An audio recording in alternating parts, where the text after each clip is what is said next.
Record. Okay, so the recording is started. Now, this module, project management, MEE 3010, has certain characteristics that I would like for us all to comprehend. This particular presentation that I am about to make is already posted on Moodle. So I'm going to encourage everyone to access Moodle, and for those, at least 2 persons I think online now that may not have access to Moodle, that you hurry and do what it is that you need to do to access Moodle, because all the information pertaining to this course and more is already uploaded on Moodle for you to access. I'm going to get to the question of assignments, etc., and how this course is going to be assessed. So I'm Dr. Green, and I will be taking you through this course. There is a particular question, a housekeeping matter, that I need to address. I do have a conflict. Unfortunately, it's not only students who have conflict with scheduling. As I would have stated in the email that I sent to those who received it, I'm proposing that we move this session from 8 to 11 rather than from 9 to 12, right? Because I have a conflict, and when the mind is fresh from rest, we tend to grasp more. What you will find with this course is that you may not necessarily see a lot of calculations in this course, but it's a lot of material to go through, and so I urge you to go through as swiftly as you can, as early as you can. You don't have to wait on the classes, because I'm going to share with you the course delivery plan, so you know each week beforehand what is it that we are going to do. I've also uploaded the textbook that we're using at this moment on Moodle, which is the PMBOK. In addition to that, there's a second textbook, the Larson and Gray. Your assignment number 2 will be taken mainly from the Larson and Gray. So there is absolutely no reason why anyone should not do well in this course. Okay. The pass rate for this course is relatively high.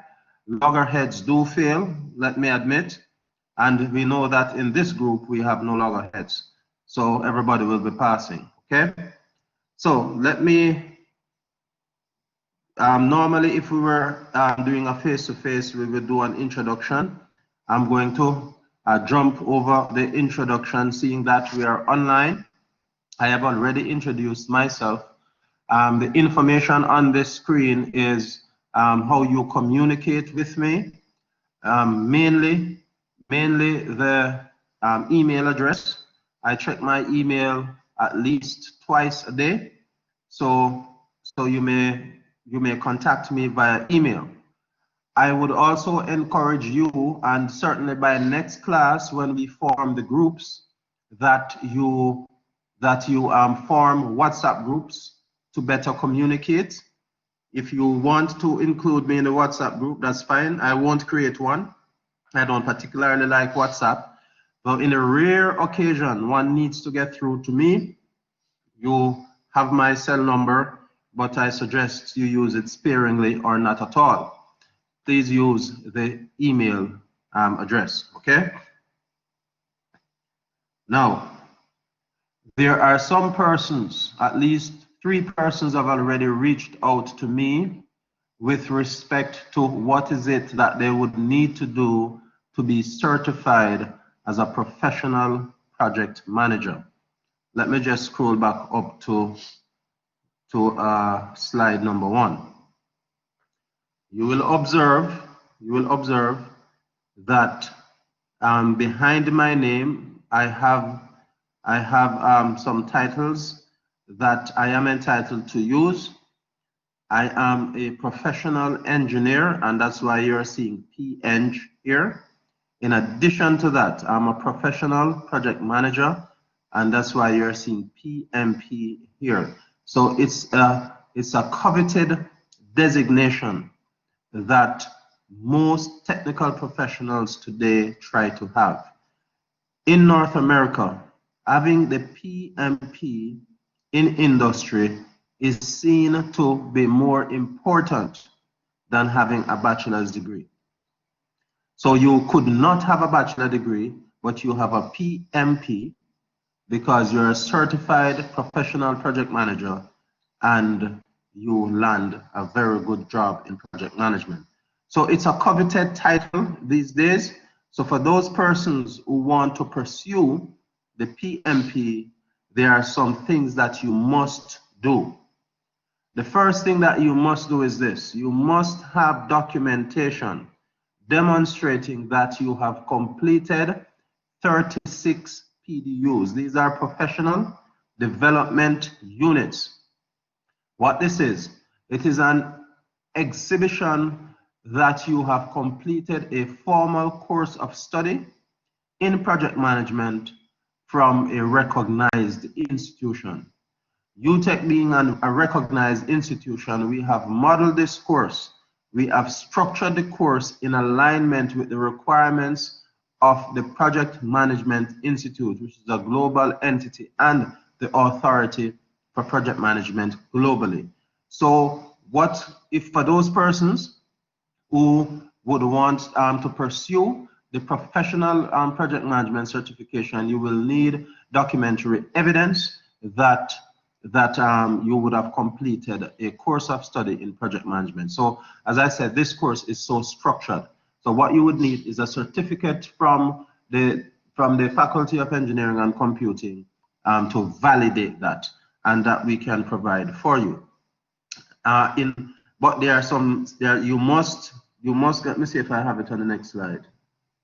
No, it's not on this next slide. So let me just go back to slide 4.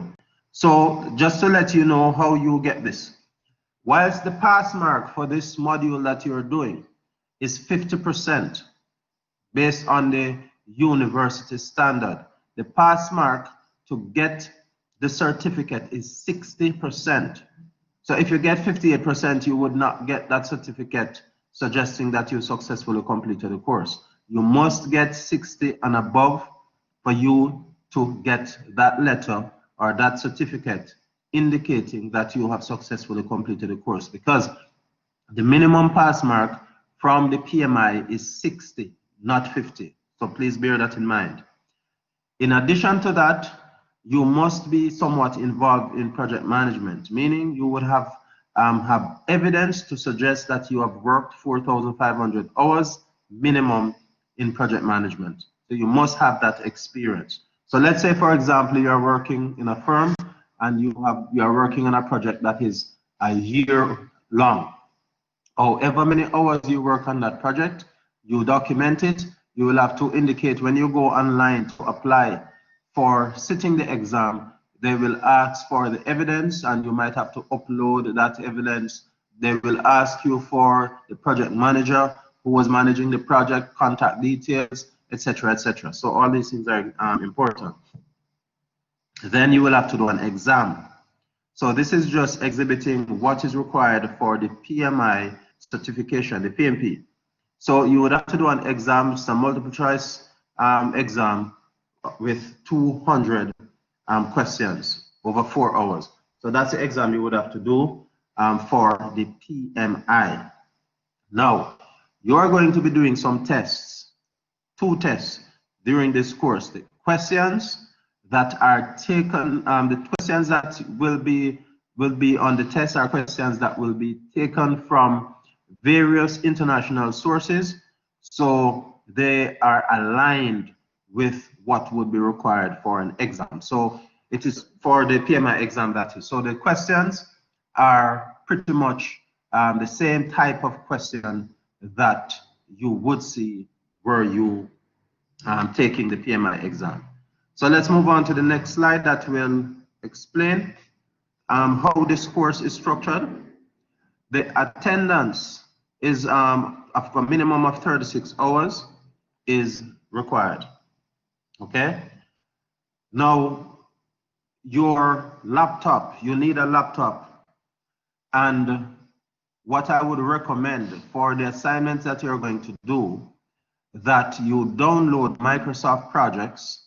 There are free versions of it if you don't have, but I think the free version lasts for only about 30 days. So you want to do the download at the time when you're close to doing your assignment so that you get the practice. There is no engineer out in the field today that is not required to use a type of project management software. So it is a good thing that persons here are doing this course, because the moment you step into the working world, you will be required to do projects. There's just no way around it, okay? And it's important that, or you would have an edge or an advantage if you already know how to use a software. I would have said before that you will be required to do 2 tests, right? To do 2 tests. You'll be required to do 2 group assignments. 2 group assignments. There will be 1 individual assignment. I left it off this slide. There will be an individual assignment, which is the first assignment you will get. It is already uploaded on Moodle. So all your assignments, the 3 assignments that you will be doing for this course, are already uploaded on Moodle. The textbooks are there for you to read ahead. There is no reason not to start, okay? So assignment number 1 is an individual assignment where everyone is required to do that assignment individually. When you make your submission, please ensure that your ID number is on the cover page so that I can align you with my register. So please have a look at Moodle, have a look at the assignments. You can start right away. As you know, it is required that you get 3 to 4 weeks to do the assignments. You are getting enough lead time for persons not to come to say to me that they didn't have enough time, because I will not be extending the times. The times are posted on Moodle. They are already uploaded. So everything is ready for your upload. So the moment you finish your assignment, you don't need to wait until the end date.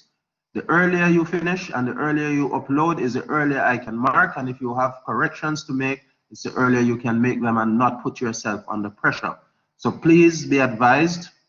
Let me repeat, we have 20 odd persons online. All your assignments are already uploaded on Moodle and you can start today if you want. I suggest you do before your other courses start loading stuff on you. You will be required to do a group project management plan.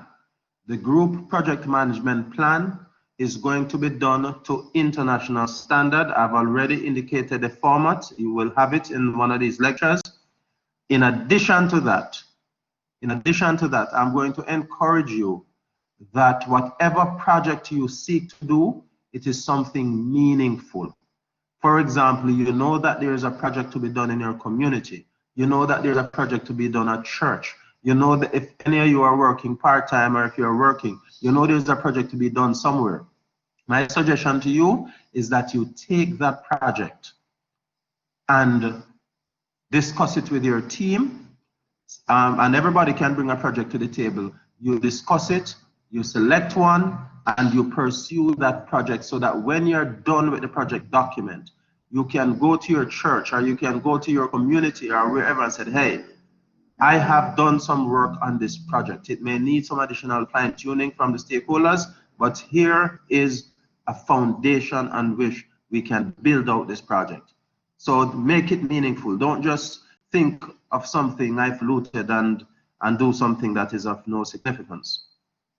As I would have said before, the timelines that are set will not be changed unless there's an act of God. So please obey the timelines. So I'm going to share those timelines with you in a short while.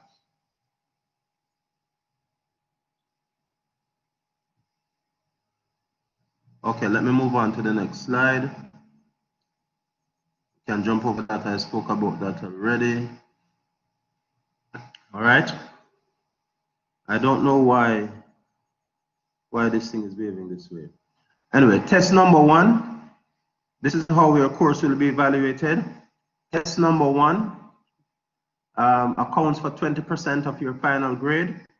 Test number 2 accounts for 20% of your final grade. Your first assignment, which is the individual assignment, is the it will require you to do a project charter and a stakeholder analysis. That will be responsible for 15% of the final grade. The second assignment is a scope baseline. Let me just pause here for a brief moment. The majority of the work that you're going to be doing for this course is assignment number 2, which is a scope baseline. So I'm asking persons to start now. It is very involved. Don't take this particular assignment simple. So when I say start now, start reading up, because by next week, when we meet here, I would want that you know, we start to coordinate the project teams. If by next week you have not indicated a team to me, then I will formulate the team from the listing that I have. Your final assignment, assignment number 2, which is a group assignment, whatever team you have, that assignment is 20. And then you will be required, the same group will be required to continue to do assignment number 3, which is a group project management plan. That group project management plan will be orally assessed. So that's basically your final exam. So you complete the plan and you do the oral assessment, meaning you have to make a presentation and I will ask questions of the team. That is 25%. So that is your exam. So this is how your course will be evaluated. So whilst you are not going to be doing a final sit-down written exam, you're expected to know the material for both assignment number 2 and assignment number 3. Okay? Let's move on. As I said before, there are 2 textbooks. I've uploaded a copy of the Larson and Gray and also a copy of the PMBOK. So these are the 2 textbooks that you will need. The PMBOK is very easy to read. The Larson and Gray is a little bit more academic, a bit more sophisticated, but it has very good content. So I suggest that you invest time in these texts. Now let's look at your course delivery plan, right? We should have started last week, the 6th of January, but we didn't have a class. So what we're trying to do today, we want to complete last week's class, and by next week, we're gonna start playing catch up, okay?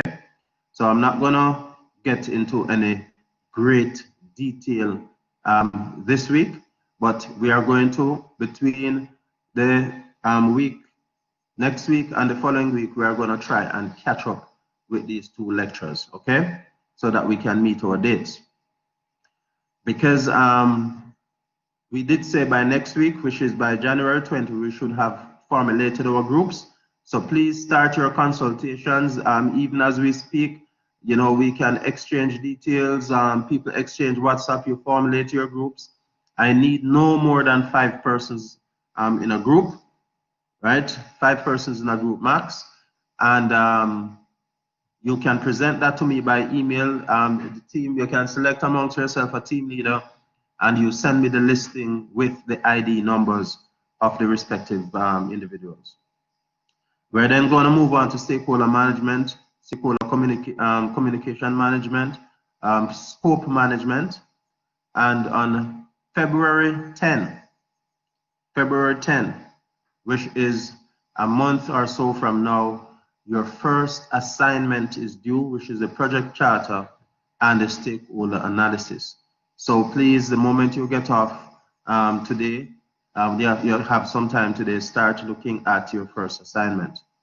And that should be uploaded. Everything is going to be uploaded on Moodle. So those persons who are not registered right now, I know there are 2 persons online that requested of me to send stuff, etc. Please ensure that you get properly registered as quickly as possible, because everything is going to be done on Moodle. The test as well.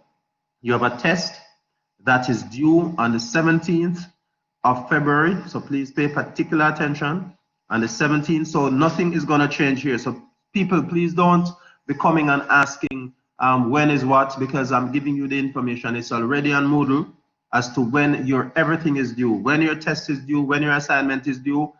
Everything is on Moodle. Okay, this assignment, this presentation has the course delivery plan with the due dates for everything as well. So day 7, which is February 17, is when you'll do your first test. It's going to be 60 multiple choice questions. So please ensure that you have a proper computer that you can access, because the time you're going to get to do this test is going to be limited. So if you miss your opportunity, wherever you cut off, so please be ensure that you are somewhere that you have good connectivity so you can do your test without a problem. All right. We move on day 10, which is March 10, is when you have to upload your second assignment, which is your scope baseline. As I said before, if you finish, and I would encourage you to finish before these deadlines, because you have time to upload the information before, because you all know Moodle. Today it works perfectly well. There's no guarantee it will work well tomorrow. So don't be dependent on the last day, or don't wait until the last day to upload, because again, as I said, the deadlines will not change. You will do your second test on the 31st of March. Again, 60 multiple choice questions to be done in 90 minutes, right? So the information is all here. And then by April 7, I would expect that everybody would have completed their project management plan. That's the group. And the group would have submitted the project management plan for my review. Upon assessment, we will set a date for your oral assessment, which, as I said, is your exam. So the overall grade for the work done and group project management plan, along with the assessment, forms a part of this your overall assessment. Any questions so far?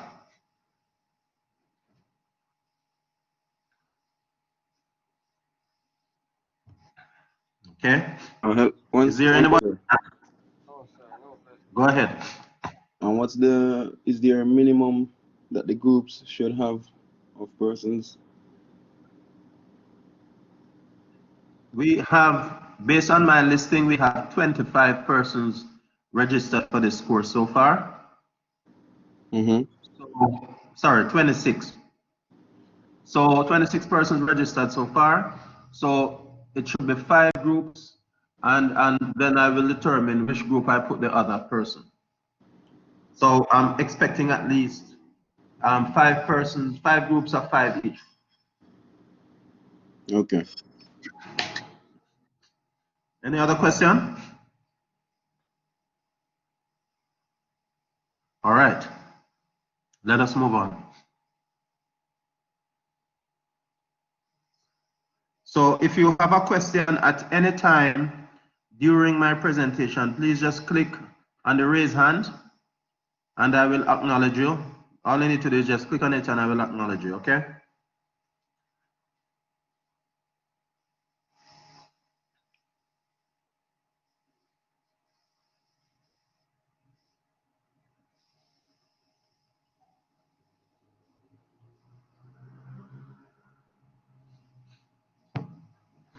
All right. Just to let you know that most of the material that is being shared with you in this course is taken from the PMBOK. And so we ask ourselves a question. Oftentimes we hear the term project, but what truly is a project? So 2 persons, what is a project?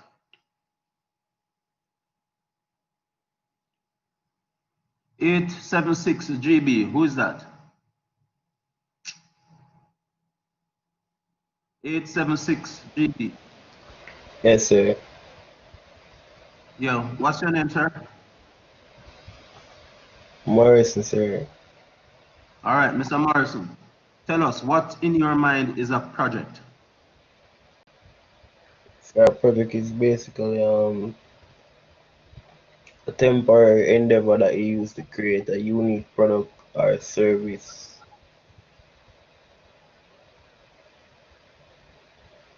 Uh-huh. That's all? Yes, sir, off the top of my head right now. Okay. Go ahead, Desmond. Sir, to me, a project is a task that a specific amount of research and like group effort is put in order to solve a problem, create new knowledge, or be a solution to a problem. Okay. All right. So the first definition we got is somewhat aligned, but we will get to that in a short while. Now here it is on the screen. We have this fellow who is supposedly managing a project, and or is, well, not a project. He may be managing more than one projects, but his philosophy of project management is about using stick notes to record information, and this is his system. But the question we ask, is this good project management?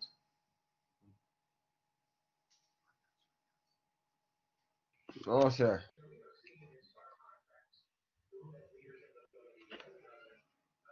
Yeah, go ahead, Steve. Go ahead, No, Steve. sir, Why no? because it's unorganized and he won't be able to find the information he's looking for, seeing the sticky notes all the same color. Okay, okay. But what if he is so wired that he has a photographic memory of where he's put what? Possibly it could work for him.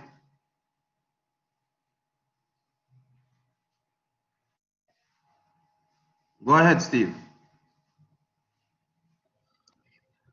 Yes, but if he was to share the information with others, they won't be able to understand. He won't be able to communicate with them. All right, great. So all of those are very valid suggestions. And as we go through this course, what we will recognize that much of what we will learn is intended for us exactly not to do these things. Okay? So what we will learn is how best to do it. So let's look at, these guys were charged to lay rail tracks. So based on this picture, what we are seeing here would be two teams, one coming in from the left and one coming in from the right. Yeah? Now, what do you think was wrong with this arrangement?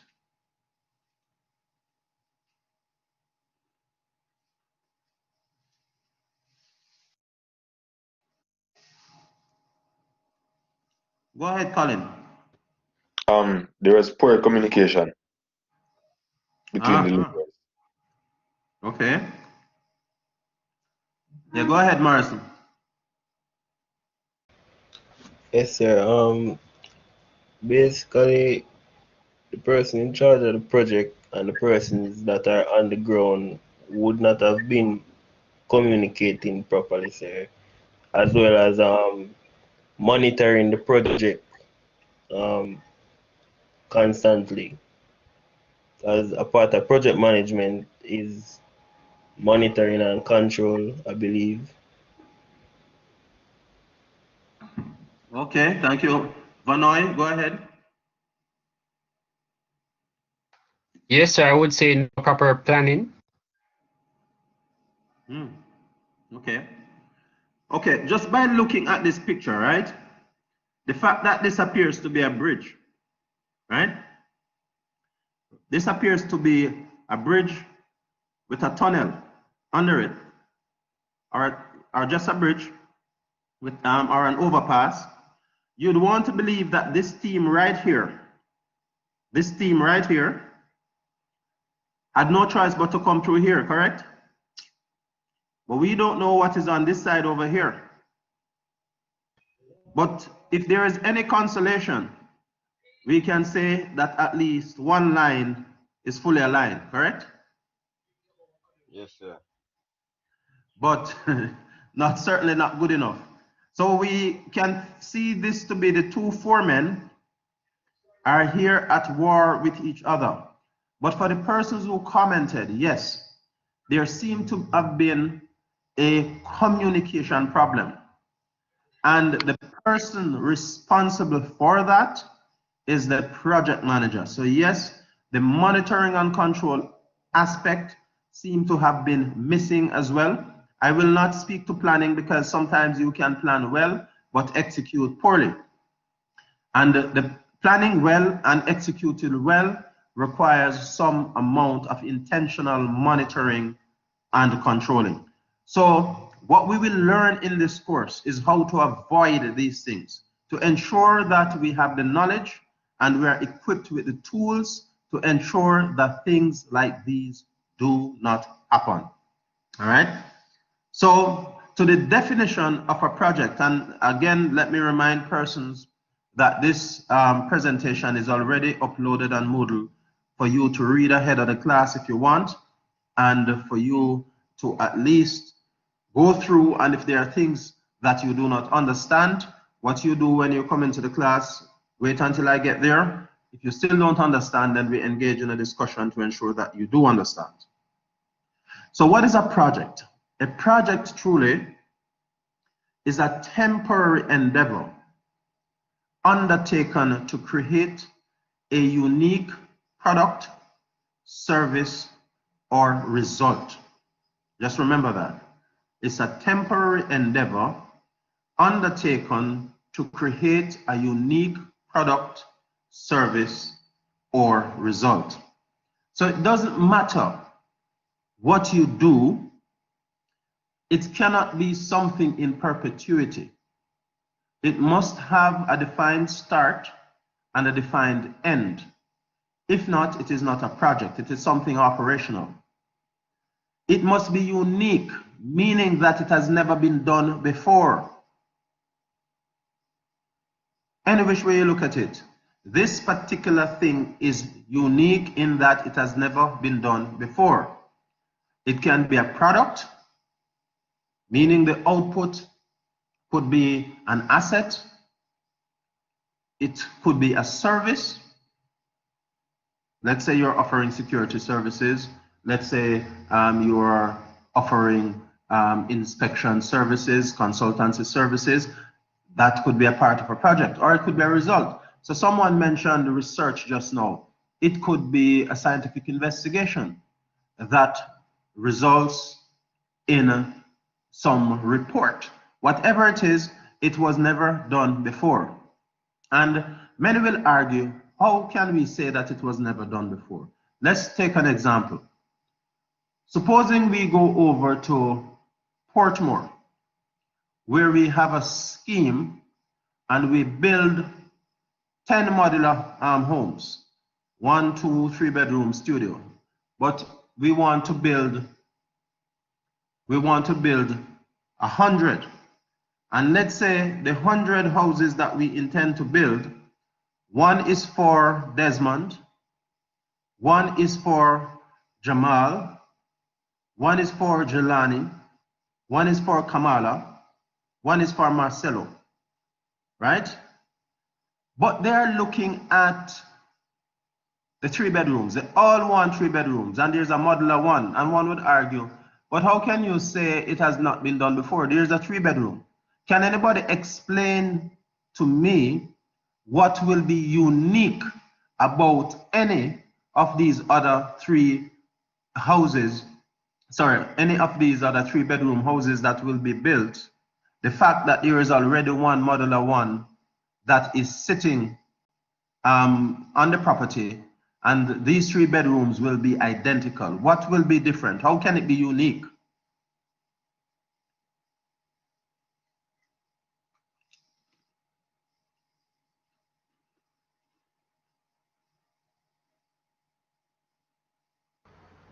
Maybe the color that they are painted in. Let's assume that it's a scheme. All of them are painted in the same color. Let's be difficult. So if they are built to one of the owner's specifications, even All of though them are built to the same specification. Let's be difficult. Go ahead, Marcelo. I think the interior design can be different. All of them are built to the same specification. Go ahead, Jamal. Location, angle.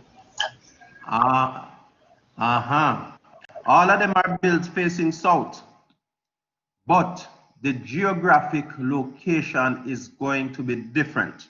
So there has to be some differentiating characteristics. So you're absolutely correct. When you look at the location of each house, even if it were a high rise and they are built on top of each other, the floors are going to be different, correct? So that's what when we speak to the term unique, it means that even if it appears identical, there is some differentiating characteristic that makes it unique. So as Jamal said just now, the location, the geographic location will be different. So when we think of a project, it is something new. It is a temporary endeavor. So just mark these words or these terms. Temporary endeavor, it is unique, and it doesn't matter what it is that you do as a project, the outcome is going to be one of 3 things or a combination of. It's going to be a product, a service, or a result, or a combination of any 3. It can't be anything else. Just bear that in mind when you try to define what a project is. All right? Now, let's move on. I would have explained already what temporary means and what unique is, so we can jump over that. So whilst we talk about project, let us also talk about project management. So when we try to define the term project management, just think about what is required for us to undertake this elaborate process called project management. We need to have knowledge, right? Because if we don't have knowledge, if we don't have skills, if we don't have the requisite tools, if we don't have the techniques that are required to address the associated project activities, we will not be able to meet the project requirements. And so it is critically important that we understand that project management is about the application of knowledge, skills, tools, and techniques to whatever we perceive the project activities to be, to meet the project requirements. Now, how can we accomplish this? It is an elaborate process where first we identify what the requirements are.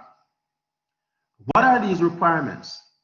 Now, someone made mention just now when we spoke about the house. So you may have a legal requirement, let's say in a strata, if you are doing housing construction, that the exterior of the houses must all be looking the same way, because you want to preserve that initial design. So you may have a caveat on the title that say you can't modify the outside of the house. Sorry. in a well-defined strata, right? If you go, say for example, out by the National Stadium in Kingston, and you will see this new apartment complex that was constructed, right? And they're looking lovely from the outside and stuff like that. There is a requirement in the strata, and it's a feature of the title, that you cannot do any modification to the outside of any one of those apartments. You can't, right? And I'm not talking about in Portmore where you have modular homes being built where people can add as they feel like, and within a short period of time, you know what the place looks like, right? We're talking about here now a more upscale environment that is supported by law. So you can't change outside, but of course, the customer or the stakeholder on the inside can do the interior however they please. It is their right to address if they want to reconfigure the inside from how the designers did it and how the builder did it, they can. It's their right so to do. This is how I want the interior to be.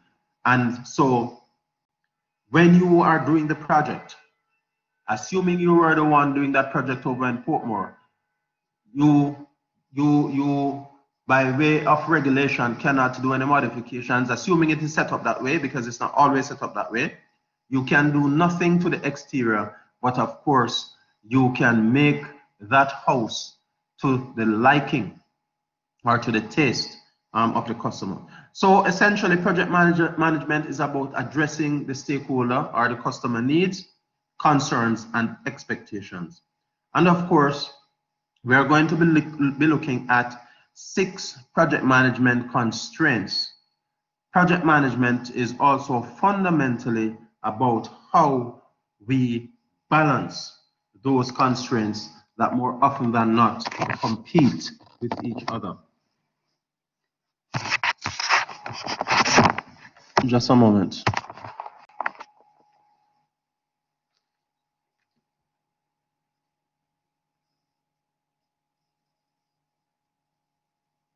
Next. Come on, my slide is not moving. Okay. So let's look at portfolio, programs, and sub-project. So when we talk about a portfolio of projects, just imagine the University of Technology with different faculties. We have the Faculty of Engineering, we have legal, we have built environment, we have business, we have College of Oral Health Sciences, etc., etc. Let's imagine that each of these faculties have a number of projects that they have to implement during the course of the year. The university then forms a group responsible for project implementation, and this group is called FMD. So FMD would look at all these projects from the various departments and lump them into a large group called a portfolio of projects. So irrespective of which department has which project, what program, and we're going to define program just now, what sub-portfolios and operations, they manage them as a group to achieve certain strategic objectives. And what do I mean by this? When FMD put all the projects together, FMD recognizes that, oh, engineering, based on the projects that they are doing, they are going to need 20 air conditioning units. COS, College of Oral Health Sciences, they're going to need 30 air conditioning units. That's already 50. And built environment is going to need 25. That's already 75. And legal is going to need another 25 air conditioners, 100 air conditioners during the course of the year. So how do they organize themselves to receive any strategic advantage? They would try to procure all of these air conditioning units at the same time from the same supplier. to take advantage of economies of scale. So that is one of the main reasons why you need a portfolio of to understand where your strategic advantages are, so you can exploit them. In addition to that, supposing any of the two faculties may have, of the several faculties may have similar type work to do, you can structure your implementation in such a way so you take advantage of a single contractor who is mobilized on your property already. And what do I mean by mobilization? Nearly every contractor, whenever they have to move from one site to a next site to do work, they would have to pay an enormous amount of money to move their equipment, particularly if they have to move heavy equipment to the site. So they will charge a sizable amount of money to mobilize their equipment and their technical team to get to the site. You don't want to be paying that twice if you can avoid it. So a portfolio of projects will allow you to organize yourself in such a way so that you can take advantage of, strategically take advantage of any opportunity that you will see. So a program would come under a portfolio, because a program essentially is a group of related projects or sub-programs and program activities that is managed in a coordinated way to obtain benefits that is not normally available from managing them individually. So the same obtains.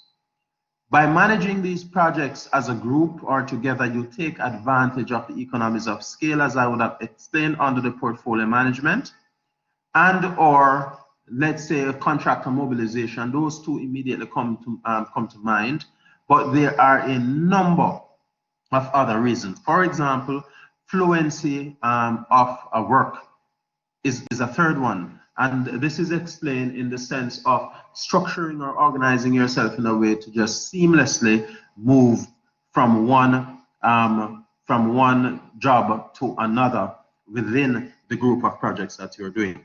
And what is a sub-project? It is simply a smaller portion of an overall project that is created when a project is subdivided sorry, into more manageable components or pieces. So let us use this as an example. Supposing you were asked as a project manager to knock down and rebuild the part of the engineering workshop area. So you could subdivide that project. The first thing that you need to look at after you're going to be looking at your design, so you can subdivide it into what we call front-end loading. So your front-end loading would require that you do a comprehensive analysis of the project and you cost the project.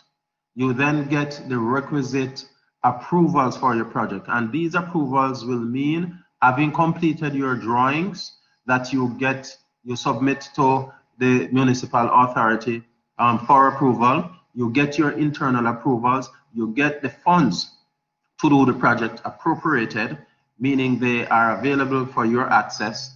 And in addition to that, you may have to get a license or a permit from NEPA for you to do the demolition of the existing structure based on how you plan to do it. So you have all of these preliminary works done. We call it the front-end loading, and we are going to demonstrate during this course how you do a lot of that leading up to what we call FID, which is Final Investment Decision. So you complete all of this work, and that can be the first phase of your subdivision, meaning that's your first sub-project. The second sub-project is the demolition. So you're going to get a specialized team to come in to demolish and cart away all your debris. So that's a sub-project in itself. You can then, depending on how you plan to manage a project, you can get a contractor to come in, and his job is just to do the superstructure. So he's going to put in the foundation, he's going to do all the steel work, he's going to do all the concrete and civil works, he's going to put in all your slabs, flooring, everything. So he's doing that subwork, but you're also going to have an electrical contractor. So you can treat that in itself as a sub project, right? And the electrical contractor will come in to do his stuff. You can sub the air conditioning of the building, the cooling of the building that can be a separate subcontractor. Security can be subcontracted into a micro project as well. So just to give you a gist as to what a sub project is, but it is important that we understand these various definitions. So whilst we speak about project portfolio management, one of the best ways to manage projects, and particularly in firms that do a lot of projects, is to have a project management office, or what we call a PMO, right? Because what the PMO does, it standardizes the manner in which we do projects. It creates a governance structure. It creates processes. It promotes standards, and it introduces industry best practices that are used by the team to implement projects. Concomitant with this, it facilitates the sharing of resources, methods, ways of doing things, tools, and techniques. So that is the main function of the PMO. So in essence, the PMO is a very good thing to have for our projects. Now, depending on how the company is structured and governed, the PMO could be structured in different ways. The three main ways we find PMOs structured is firstly, what is referred to as a supportive structure. So what that does principally is to provide consultative information to the project. So it plays a consultative role. There's a PMO that could be controlling. So it provides support and it requires compliance. Or the PMO could be directive, meaning it has full control of the project. So depending on the nature of the organization and how the governance and compliance structure within the organization is set up, the PMO will then have to align with that. Having said all that, and even for the definitions of what a project was, we are getting to who is solely responsible for the development and implementation of any project, the project manager. So it is that person assigned to lead the team and is responsible for achieving project objectives. So as we go through, I would like for us to just think about the project manager, think about how a project would flow, and just think about all the work that the project manager has to do to keep that project together, and notwithstanding the failures on the project, he or she takes full risk or must take full responsibility. So I need for us to start to think about what the responsibilities of the project manager are. I'm giving you 2 minutes to think about that. Just give me 2 minutes.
Okay.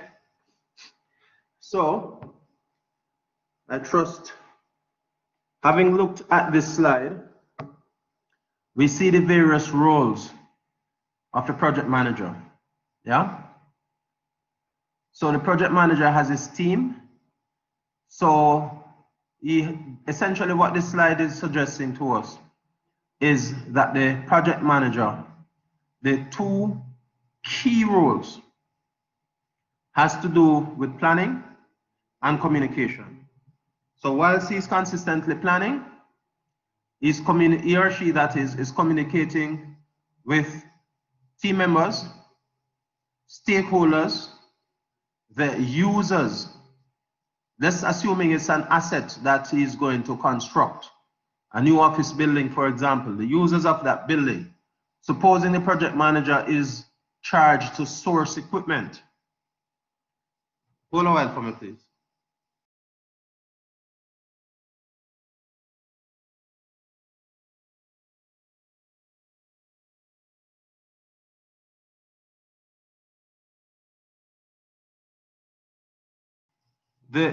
I'm sorry about that. The users of the facility, supposing it's a product that is charged to produce, the product owner, etc. So the project manager, and let me just clear up something here.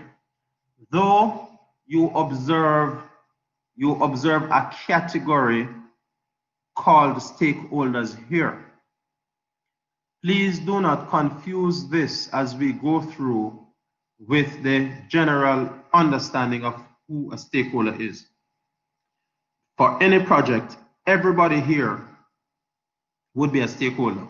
So team members are also stakeholders, users are stakeholders, the product owner is a stakeholder, just like the project manager is a stakeholder. So not because you're seeing, it should say other stakeholders, okay? Because everybody is a stakeholder. So the question is, and perhaps two persons could help to answer this question, what are the responsibilities of a project manager?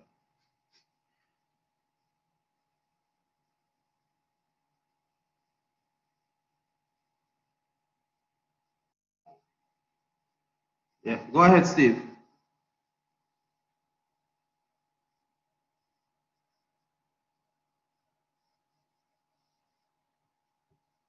Perhaps you might want to unmute your mic, Steve.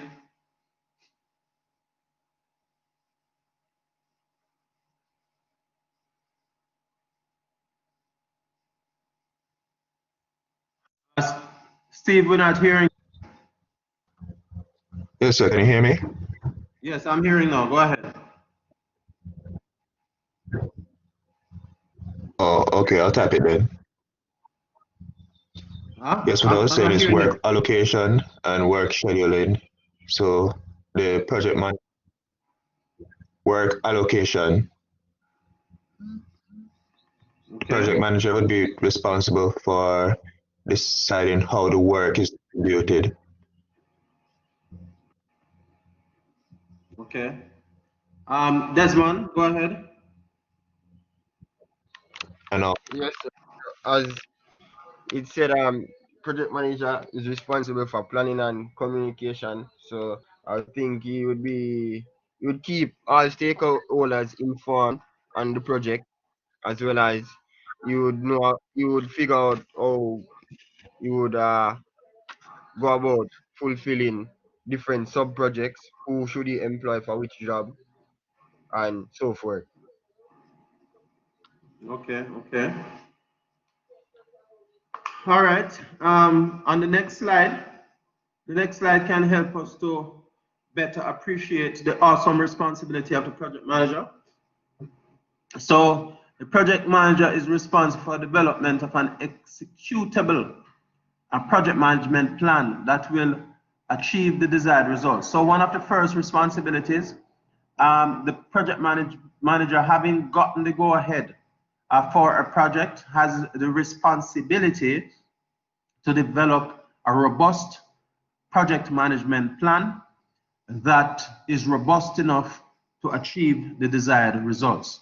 So when we talk about a project management plan, what is that? So your assignment number 1 is the commencement of that project management plan. Your assignment number 2 will be building on that project management plan. And then the third part of the third assignment will be the conclusion of that project management plan. So the general objective is that when we leave here, when we finish this course, we should have a clear understanding as to what is required for us to develop and execute a project. The most important part will be assignment number 2. Most projects in Jamaica and the Caribbean fail because people don't understand the intricacies of assignment number 2. So I want us all to leave here having spent time in developing assignment number 2.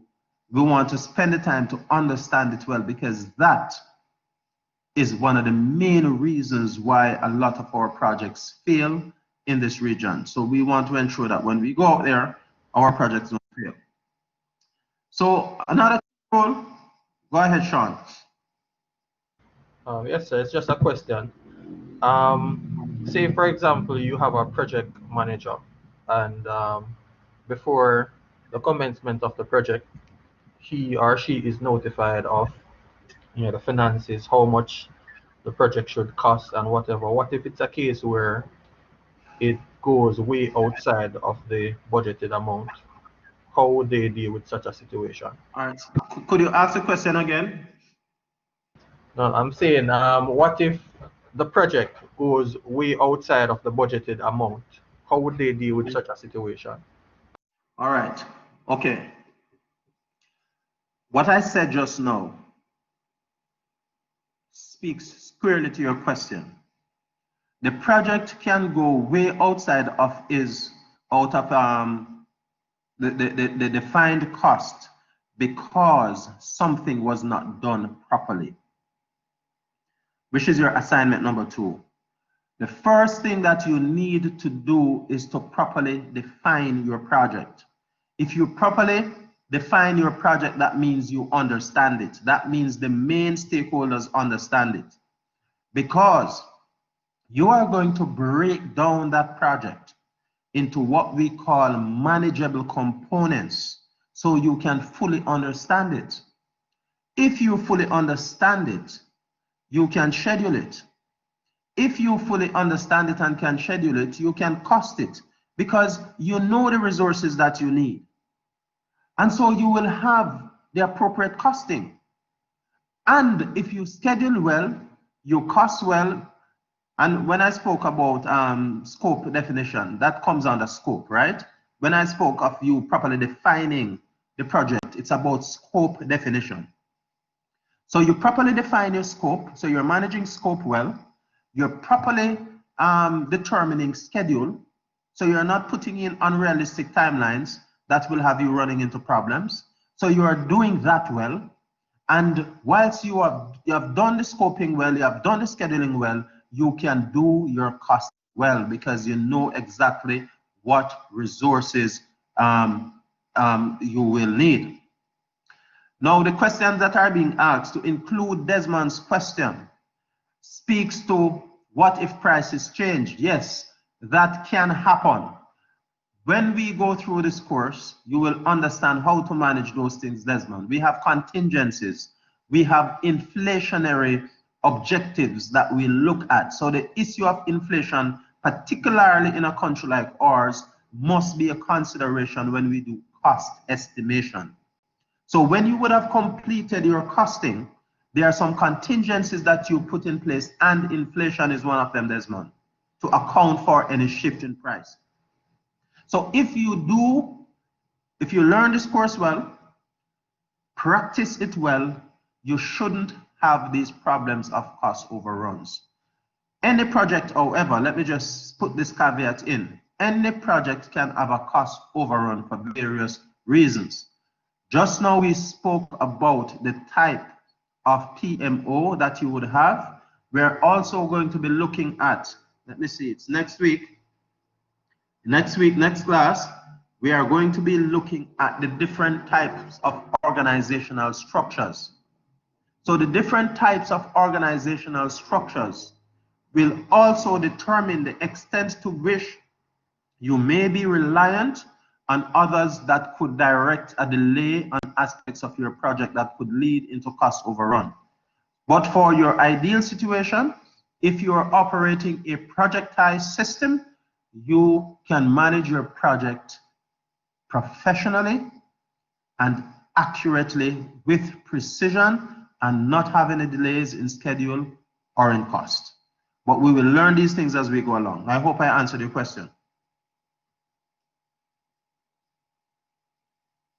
Next, the project manager, through the project charter, which is your assignment number 1, the project charter really does 2 main things that we won't get into right now, except for one. What it does, it authorizes the project manager to make project decisions to include expending the company's or the individual's funds. That's what the project charter does, which is your first assignment that is already posted that I'm suggesting that you start right away. The key role and responsibility of the project manager is to accomplish the objectives that are set by the key stakeholders, to deliver the project on time and within budget, to ensure the stakeholder satisfaction, to manage the project risks, to resolve interpersonal conflicts, and to create a motivating environment. So your project manager is not just about managing projects, but also managing people and managing the environment. So that means that there are some characteristic skills that the project manager must have. Go ahead, Desmond. Go ahead, Desmond. Back to the part where I say in a country like ours where prices always differ, so you calculate for inflation. Is that in projects in Jamaica are inflations really calculated really high? Sometimes I hear the price of where some project are gonna cost, sir. You feel like you could have questioned the honesty of the project manager in that sense. Part of what we're going to go through is ethics. And when I get to that point, I will speak about our culture and some things that will negatively impact us in the international arena, to include the PMI exam.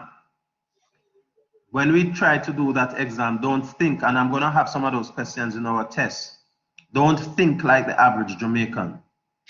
We run a bandolo operation and we think we can get away with this and get away with that. That's not how it works in the international arena. You will be held to account. So you have to think honestly, ethically. All right, so we will those questions. To answer the first part of your question, yes, I believe most projects factor in, and particularly projects that have long durations, they do factor in inflation. If they don't do it, the person doing the costing don't understand what they're talking what they're doing. So you must do it. All right. So anyway, I can also indicate that inflation is not the main reasons why we have cost overruns. It is thievery the majority of the time. We have a culture that is founded on thievery. Too many of us. And for that reason, we have a lot of overruns in projects. Anyway, let's move on. So we have to ensure that we are doing these things as project managers. Yeah. So there are some skills that the project manager is expected to have. Technical knowledge is preferred but not necessary. So what does this mean? You could be an engineer, but the medical fraternity asks you to come in to do a project. It would be good if you had skills, technical skills in the medical fraternity, but they are not necessary. What you need are project management skills. So essentially, a project manager, well-trained project manager, can do a project in any fraternity. Just bear that in mind. You need interpersonal and general management skills, such as communication, leadership, conflict resolution, and coaching. You have to be able to motivate and influence individuals. You have to be able to negotiate and to exhibit very good decision-making skills, right?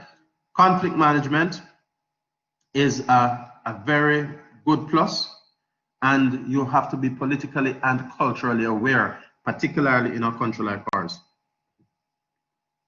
Now, let us speak to the 6 constraints in project management. There are 6 constraints that we have to focus on, and each of these 6 constraints, and these are the 6 constraints. Time or schedule, in some literature would simply refer to it as schedule. So time or schedule, cost or budget, scope, quality, risk, and customer satisfaction. Let me just say this, that prior to the definition that we looked on a short while ago for project management, for project, what is a project? The old definition was that a project is about the inherent management of risks. That was how projects used to be defined before, until the PMI redefined it to what it is today. So it means, therefore, any which way you look at it, that project management inherently is about the management of risks, which is why it is one of the project constraints. So all of these constraints that you are seeing on the slide, all 6 of them are a chapter in the PMBOK. Every single one of them, and we will go through each chapter of the PMBOK at the high level. You have the textbook in soft copy. Please read it as we go along. So these are your 6 project constraints.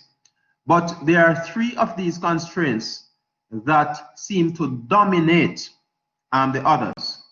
And these are scope, right? Schedule, and the budget or resources or cost. Scope, schedule, cost. These 3 dominate the others. Now, the important thing here is this. They are referred to as the triple constraint in project management. The fear is, which normally is the case, any one of these constraints that is impacted negatively will likely impact the other 2.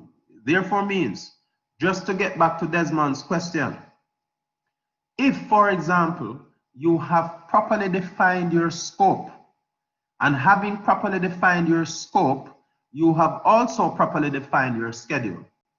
After having defined these 2 constraints, you then determine the resources that you need. And your resources, you can put a cost to your resources. After having done that, for some reason you have to change your scope.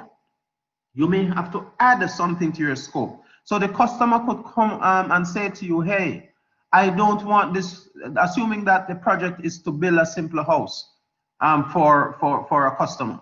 And the customer comes and says, hey, I no longer want a 3-bedroom. I now want it to be 4 bedrooms. In addition to that, I want the bathroom to be twice the size.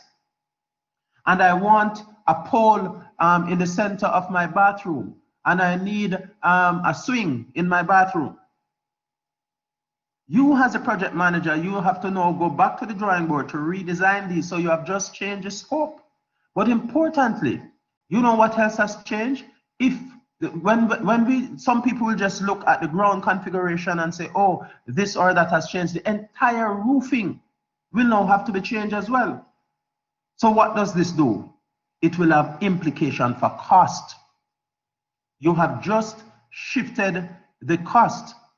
In addition to that, because of these additions that will have to happen, and remember that if you are changing the structure, you will have to resubmit the drawing to the parish council, whatever municipality you are at. That will take some time. So that means your schedule has shifted. And that is one of the reasons why I said earlier, in project management, you want to properly define your scope from very early and not shift that scope. If you shift your scope, quite likely the other 2 members of your triple constraint will also shift. That is an immediate overrun of your budget.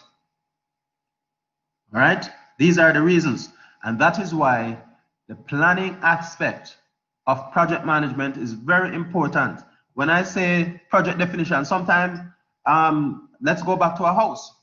You might, the owner of the house, and no disrespect to the females that are online, she might say to you, remember, she's a customer, this is a house I want, and you design the house, and she's seeing it on paper. You can even do a 3D model, and it looks good to her. And she says, yes, this is what I want.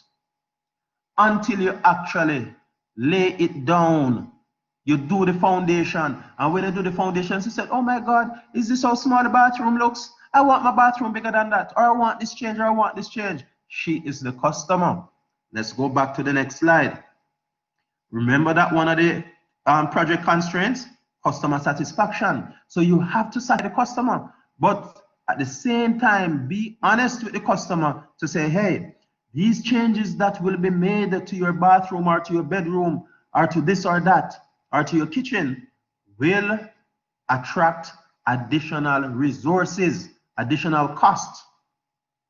So in addition to that, based on the changes, if you have to remove a structural member from the building or add a structural member to the building, you now have to resubmit to the municipal authority. So the customer needs to know this. So remember that you said you're moving back from England to Jamaica to live in the house in September. We are in January. And I promise to deliver this house to you by the end of July. Yes, we might have 4 to 6 weeks before you get here from the time I am proposing that it be completed. But remember this, if I have to resubmit this drawing to the municipal authority for them to change and reapprove this thing, it's gonna cost more, it's gonna take time. It could take a month, it could take 2 months, it could take 3 months. And I'm not authorizing law to continue with construction until I get back that approval from the municipal authority. So all of these things will impact. So let's talk about overrun. Let's talk about scope creep. And by the way, what I'm discussing about the addition to the scope is called scope creep. So you never want scope creep whenever you are doing your project. That's why you spend the time, invest the time to ensure that everybody understands what it is that they're asking you to do as a project manager, to ensure that nobody comes afterwards and say, hey, change this, change that. Because your scope is a covenant. You don't want that to change during the course of your project. So spend the time to get it right before you start. All right. So 9 out of 10 times, when scope is changed, schedule and resources are also changed, or schedule and cost. You know what it also impacts? Quality. The quality of something suffers.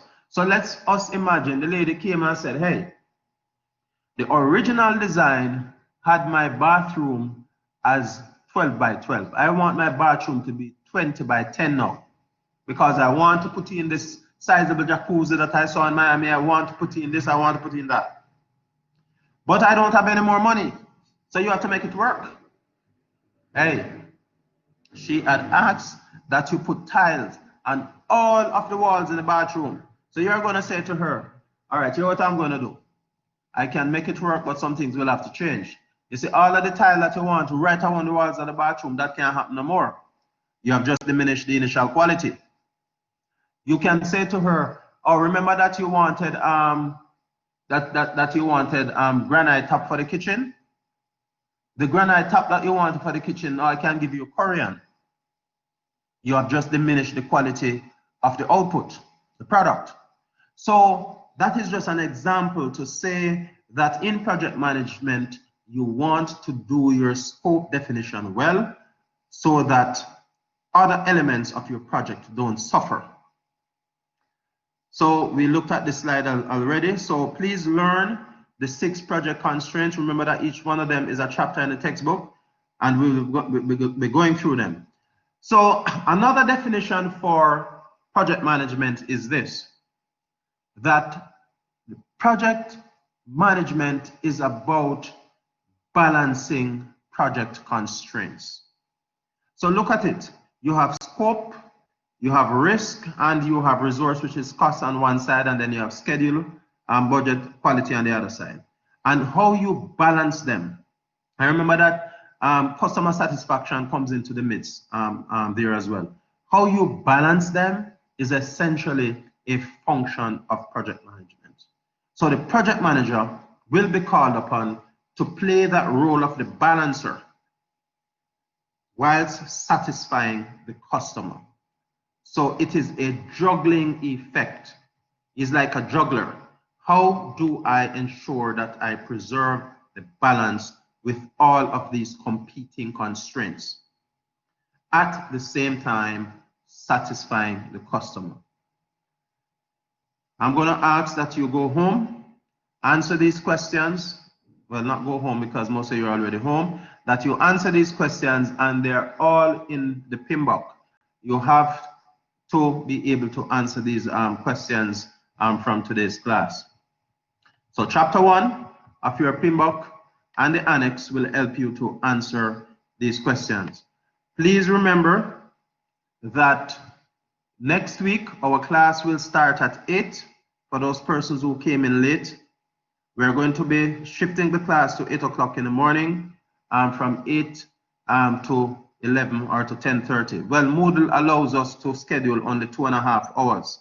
So that's why you may have observed that it was scheduled. Though sometimes it allows you to go over the 2.5 hours without cutting off.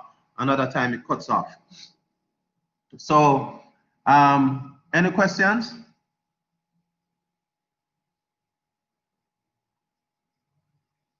Any questions? No, sir, no. All right, sir. So for next week, we'll just go back to Moodle and click on the same link, and we're good for class. Right. So whilst I would have sent the link by email, every week the link is going to be posted on Moodle, right? And the lectures, you again, let me just say, in addition to the textbook and the lectures, let's say, for example, your first assignment is the project charter.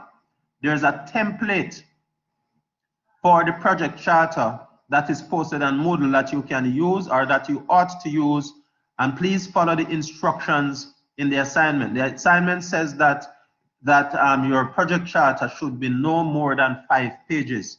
Typically, when a project charter is created, it is shared with executives. Very few executives will be prepared to read more than 5 pages of information. Also, for your project charter assignment, no document is valid unless it is signed. Your project charter must be signed by the project sponsor and the project manager. If you submit them to me without those signatures, you will lose a minimum of 30 points because no document is valid. And remember, this is now the beginning of your training. This is your beginning of project management. As you go out into industry, you're going to be doing projects. So the first document you have to create is the project charter. So please ensure that you follow the instructions of your assignment. The second is the stakeholder analysis. You could have a project with 50 stakeholders. There is also a template. There's also a template on Moodle that I have posted for you to do your stakeholder register. So for that aspect, for the stakeholder analysis, please do not use more than 10 stakeholders, right? So let us all understand that there could be many stakeholders. For whatever project you choose, just select the 10 most important stakeholders with the understanding that there could be more than that. But this is a learning exercise and not a real project. So based on all that you have to do for assignment number 2, let us not invest a lot of time in assignment number 1 because it's very simple. It is something that you can do over 2 days. Okay? So invest the time, do it, understand it well so that when I ask questions, you show that you understand it. Any other questions? Yes, sir. I got in the class late. Just want to know how soon will you post the recording, and will the recording be posted on Moodle as well? The moment I get off this class, if you click back on the same link, you will get the recording. So the recording is instantaneous. I won't be posting it. You already have the link. All you need to do to access the recording is just to click back on the same link. Okay? Any other question? Any other questions? All right. Everybody, please remember, I'm gonna post the other the link for next week's class, remembering that it will be at 8 o'clock. Have a blessed week, and please start your assignments. Cheers. All right, sir.